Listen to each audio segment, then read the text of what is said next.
जय मां दुर्गे। प्रिय भक्त गणों, मां दुर्गा को प्रसन्न करने वाले श्री दुर्गा सप्तशती पाठ के तीसरे अध्याय का श्रवण करने के बाद अब हम चौथे अध्याय का श्रवण करते हैं। श्री दुर्गा सप्तशती पाठ चौथा अध्याय। इंद्रादि देवताओं द्वारा देवी की स्तुति। ऋषि कहते हैं, अत्यंत पराक्रमी दुरात्मा महिषासुर तथा उसकी दैत्य सेना के देवी के हाथ से मारे जाने पर इंद्र आदि देवता प्रणाम के लिए गर्दन तथा कंधे झुकाकर उन भगवती दुर्गा का उत्तम वचनों द्वारा स्तवन करने लगे। उस समय उनके सुंदर अंगों में अत्यंत हर्ष के कारण रोमांच हो आया था। देवता बोले, संपूर्ण देवताओं की शक्ति का समुदाय ही जिनका स्वरूप है तथा जिन देवी ने अपनी शक्ति से संपूर्ण जगत को व्याप्त कर रखा है, समस्त देवताओं और महर्षियों की पूजनीय उन जगदम्बा को हम भक्ति पूर्वक नमस्कार करते हैं।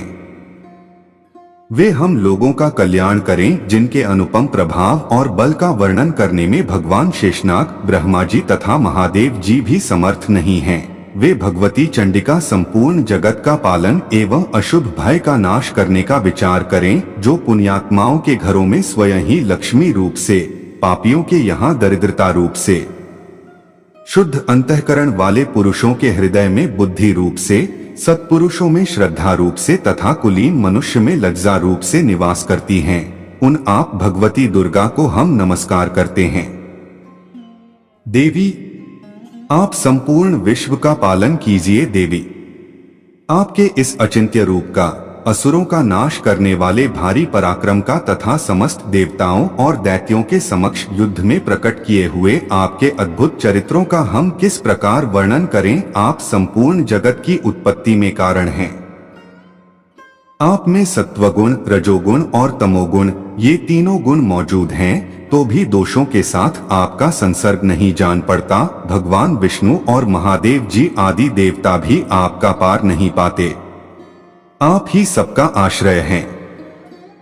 यह समस्त जगत आपका अंशभूत है, क्योंकि आप सबकी आदिभूत अव्याकृता परा प्रकृति हैं। देवी, संपूर्ण यज्ञों में जिसके उच्चारण से सब देवता तृप्ति लाभ करते हैं, वह स्वाहा आप ही हैं। इसके अतिरिक्त आप पितरों की भी तृप्ति का कारण हैं, अतएव सब लोग आपको स्वधा भी कहते हैं। देवी, जो मोक्ष की प्राप्ति का साधन है, अचिंत्य महाव्रत स्वरूपा है, समस्त दोषों से रहित जितेंद्रिय तत्व को ही सार वस्तु मानने वाले तथा मोक्ष की अभिलाषा रखने वाले मुनि जन जिसका अभ्यास करते हैं, वह भगवती पराविद्या आप ही हैं। आप शब्द स्वरूपा हैं। अत्यंत निर्मल ऋग्वेद, यजुर्वेद तथा उद्गीत के मनोहर पदों के पाठ से युक्त सामवेद का भी आधार आप ही हैं। आप देवी त्रयी, तीनों वेद और भगवती छहों ऐश्वर्यों से युक्त हैं। इस विश्व की उत्पत्ति एवं पालन के लिए आप ही वार्ता, खेती एवं आजीविका के रूप में प्रकट हुई हैं। आप संपूर्ण जगत की घोर पीड़ा का नाश करने वाली हैं। देवी, जिससे समस्त शास्त्रों के सार का ज्ञान होता है, वह मेधा शक्ति आप ही हैं। दुर्गम भव सागर से पार उतारने वाली नौका रूप दुर्गा देवी भी आप ही हैं। आपकी कहीं भी आसक्ति नहीं है।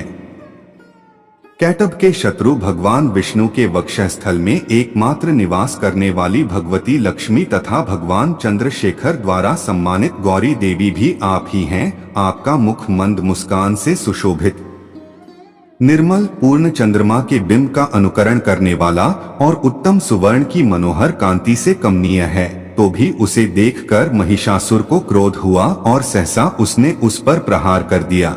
यह बड़े आश्चर्य की बात है। देवी, वही मुख जब क्रोध से युक्त होने पर उदय काल के चंद्रमा की भांति लाल और तनी हुई भौहों के कारण विकराल हो उठा, तब उसे देखकर जो महिषासुर के प्राण तुरंत नहीं निकल गए, यह उससे भी बढ़कर आश्चर्य की बात है, क्योंकि क्रोध में भरे हुए यमराज को देखकर भला कौन जीवित रह सकता है।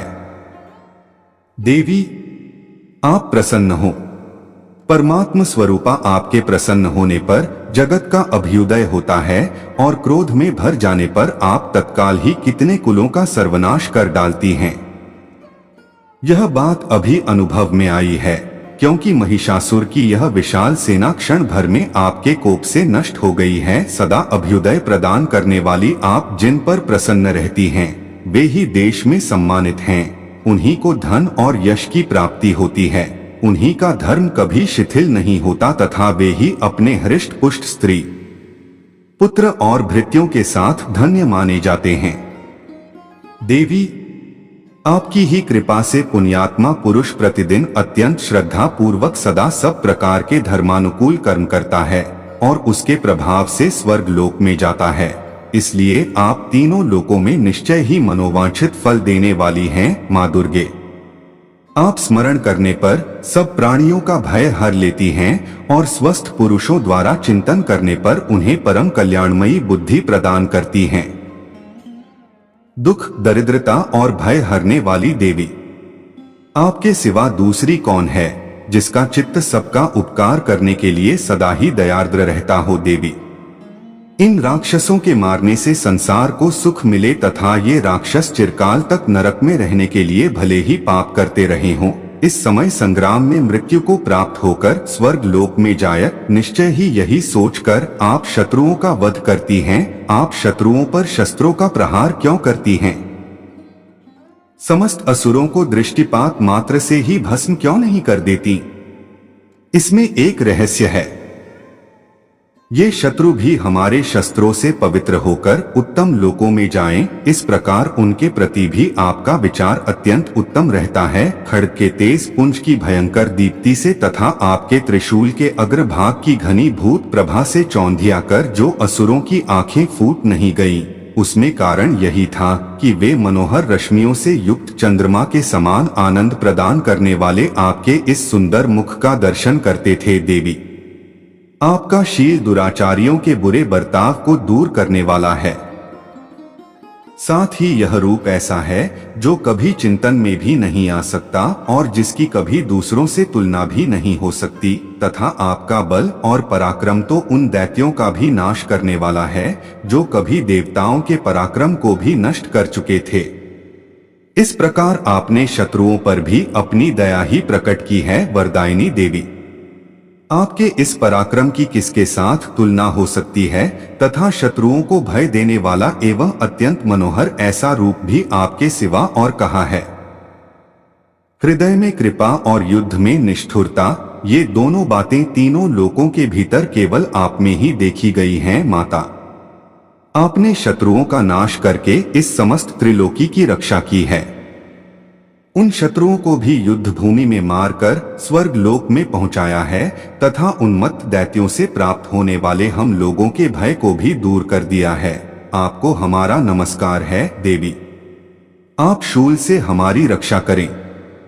अंबिके, आप खड्ग से भी हमारी रक्षा करें तथा घंटा की ध्वनि और धनुष की टंकार से भी हम लोगों की रक्षा करें। चंडिके, पूर्व, पश्चिम और दक्षिण दिशा में आप हमारी रक्षा करें तथा ईश्वरी, अपने त्रिशूल को घुमाकर आप उत्तर दिशा में भी हमारी रक्षा करें। तीनों लोकों में आपके जो परम सुंदर एवं अत्यंत भयंकर रूप विचरते रहते हैं, उनके द्वारा भी आप हमारी तथा इस भूलोक की रक्षा करें। अंबिके, आपके कर पल्लवों में शोभा पाने वाले खड्ग, शूल और गदा आदि जो जो अस्त्र हों, उन सब के द्वारा आप सब ओर से हम लोगों की रक्षा करें। ऋषि कहते हैं, इस प्रकार जब देवताओं ने जगन्माता दुर्गा की स्तुति की और नंदन वन के दिव्य पुष्पों एवं गंध चंदन आदि के द्वारा उनका पूजन किया, फिर सबने मिलकर जब भक्ति पूर्वक दिव्य धूपों की सुगंध निवेदन की, तब देवी ने प्रसन्न वदन होकर प्रणाम करते हुए सब देवताओं से कहा।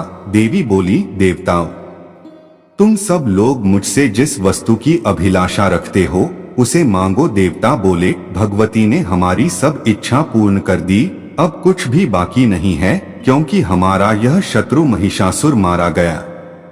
महेश्वरी, इतने पर भी यदि आप हमें और वर देना चाहती हैं तो हम जब जब आपका स्मरण करें तब तब आप दर्शन देकर हम लोगों के महान संकट दूर कर दिया करें। तथा प्रसन्न मुखी अंबिके, जो मनुष्य इन स्तोत्रों द्वारा आपकी स्तुति करे उसे वित्त, समृद्धि और वैभव देने के साथ ही उसकी धन और स्त्री आदि संपत्ति को भी बढ़ाने के लिए आप सदा हम पर प्रसन्न रहें। ऋषि कहते हैं, राजन, देवताओं ने जब अपने तथा जगत के कल्याण के लिए भद्रकाली देवी को इस प्रकार प्रसन्न किया, तब वे तथास्तु कहकर वहीं अंतर्धान हो गई। भूपाल, इस प्रकार पूर्व काल में तीनों लोकों का हित चाहने वाली देवी जिस प्रकार देवताओं के शरीरों से प्रकट हुई थीं, वह सब कथा मैंने कह सुनाई।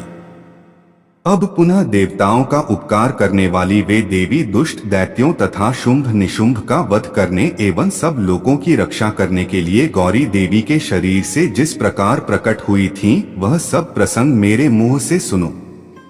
मैं उसका तुमसे यथावत वर्णन करता हूँ। इस प्रकार श्री मार्कंडेय पुराण में सावर्णिक मनवंतर की कथा के अंतर्गत देवी महात्म्य में शक्रादिस्तुति नामक चौथा अध्याय पूरा हुआ। कमेंट में जय माता दी अवश्य लिखें।